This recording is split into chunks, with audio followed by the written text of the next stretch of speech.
Assalamualaikum warahmatullahi wabarakatuh. Bismillahirrahmanirrahim. Alhamdulillahirabbil alamin. Allahumma shalli wa sallim ala sayyidina Muhammadin wa ala alihi wa sahbihi ajma'in, amma ba'd. Ja'alanallahu ayyakum min ahlil khairi wa sa'adah fid dini wad dunya wal akhirah. Amin. Allahumma amin. Sahabat yang saya cintai dimanapun Anda berada, ini sudah Lebaran Idul Adha ini sahabat ya.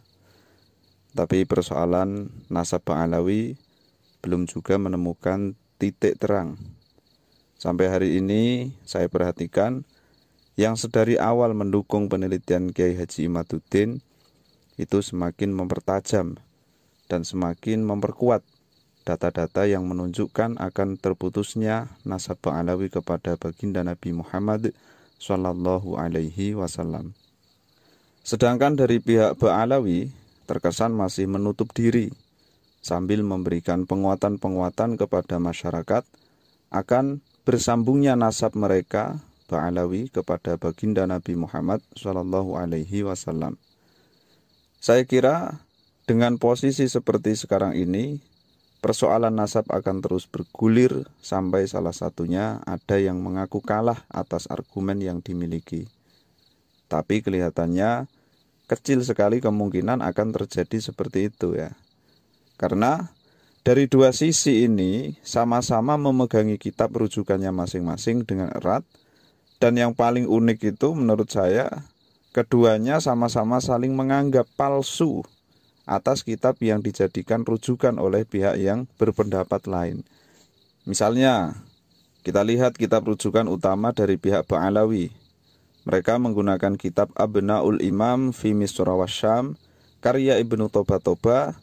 Lalu dari pihak Kiai Haji Imaduddin menganggap kitab ini sudah tidak asli lagi karena di dalam kitab ini sudah ada tambahan-tambahan dari muhakik, yang mana tambahan itu tidak bisa dipilah mana teks-teks yang asli dari Ibnu Toba dan mana yang tambahan dari para muhakiknya.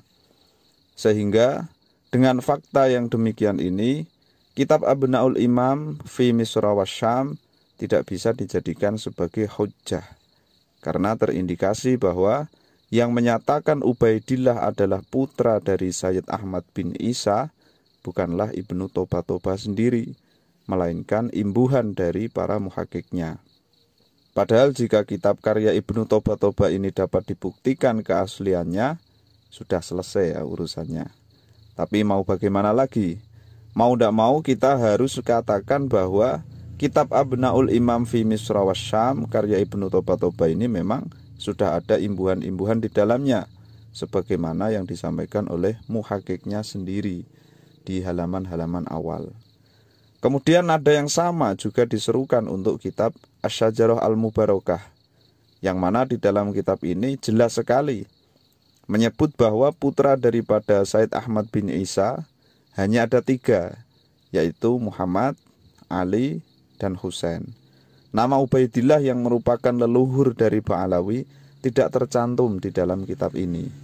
Menurut Kiai Haji Imaduddin dan yang sependapat dengan beliau, itu meyakini bahwa kitab Syajarah Al-Mubarakah adalah salah satu kitab yang disusun oleh Imam Fakhrur Razi. Tetapi menurut sebagian orang yang meyakini bahwa Ba'alawi adalah keturunan Nabi, menganggap kitab Asy-Syajarah Al-Mubarakah bukanlah kitab karya Imam Fakhrur Razi. Alias kitab ini dianggap kitab palsu dengan alasan karena tidak ada ulama yang menyebut bahwa Imam Fakhrur Razi pernah menulis kitab bernama Asy-Syajarah Al-Mubarakah. Ya wallahu a'lam sahabat ya, entah sampai kapan gontok-gontokan seperti ini akan berlangsung. Yang jelas hingga detik ini belum ada tanda-tanda bahwa penelitian Kiai Haji Imaduddin akan lenyap dan tenggelam begitu saja. Karena sampai detik ini pula belum ada satupun pihak-pihak terkait yang ikut andil menyelesaikan persoalan ini dengan elegan. Tapi seperti yang kita lihat, yang ada justru banyak pihak-pihak yang menarik persoalan ini kepada hal-hal yang tidak ada kaitannya dengan penguatan data, melainkan hanya sekedar klaim-klaim dan anggapan-anggapan tak berdasar yang terkesan hanya sebatas doktrin semata, sahabat, tanpa berlandaskan kepada jalur-jalur ilmu pengetahuan.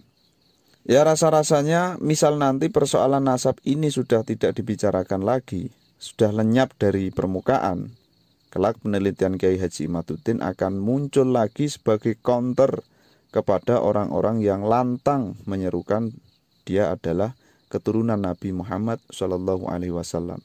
Di dalam dirinya mengalir darah Rasulullah SAW. Orang-orang seperti itu nanti dengan sendirinya akan tercounter, sahabat ya, dengan penelitian Kiai Haji Imaduddin. Ya, saya pribadi memiliki harapan, sahabat, agar pembesar-pembesar dari kedua belah pihak, baik yang mendukung penelitian Kiai Haji Imaduddin maupun yang menolak, bisa duduk bersama, membahas persoalan ini dengan penuh khidmah, penuh kehangatan, sehingga dapat memunculkan solusi terbaik untuk khalayak awam. Ini yang paling penting menurut saya, sahabat. Bukan malah seperti ini ya, terus-terusan bermain di belakang layar, masing-masing pihak meyakinkan pendukungnya sendiri-sendiri. Karena kalau modelnya seperti ini, ya ilmu pengetahuan serasa mati berdiri, sahabat. Serasa tidak punya marwah, serasa tersembunyi, dan ya serasa tidak terbuka lah seperti itu ya. Padahal zaman yang kian berkembang seperti ini, akses informasi yang kian mudah, seharusnya keterbukaan dalam ilmu pengetahuan itu tidak menjadi persoalan. Karena ilmu pengetahuan itu kan harus teruji, bukan hanya sekedar tahu dan diyakini, kemudian menyalahkan yang lain yang tidak sependapat. Ya, saya kira itu, sahabat ya, yang bisa saya sampaikan. Ini hanya sekedar pola berpikir sederhana saja. Semoga dapat menjadi iktibar untuk kita semuanya, sahabat ya. Oh ya, bagaimana menurut sahabat semuanya ini? Apakah persoalan ini nanti akan selesai? Atau persoalan ini nanti akan bergulir terus-menerus sampai entah kapan, sahabat? Bertahun-tahun mungkin. Ini sudah lama sih menurut saya. Karena sudah mulai awal Ramadan itu ya, sampai sekarang ini sudah 3 bulanan lah. Ini saya kira patut untuk segera diselesaikan sih menurut saya. Silahkan tulis pendapat sahabat di kolom komentar dengan tulisan-tulisan yang indah, yang santun. Jangan sampai ada nada-nada kebencian, sahabat ya. Ya, sekaligus membiasakan dirilah meskipun berbeda pendapat, akan tetapi masih tetap santai begitu, sahabat ya. Wallahu a'lam bishawab. Ihdinas siratal mustaqim. Assalamualaikum warahmatullahi wabarakatuh.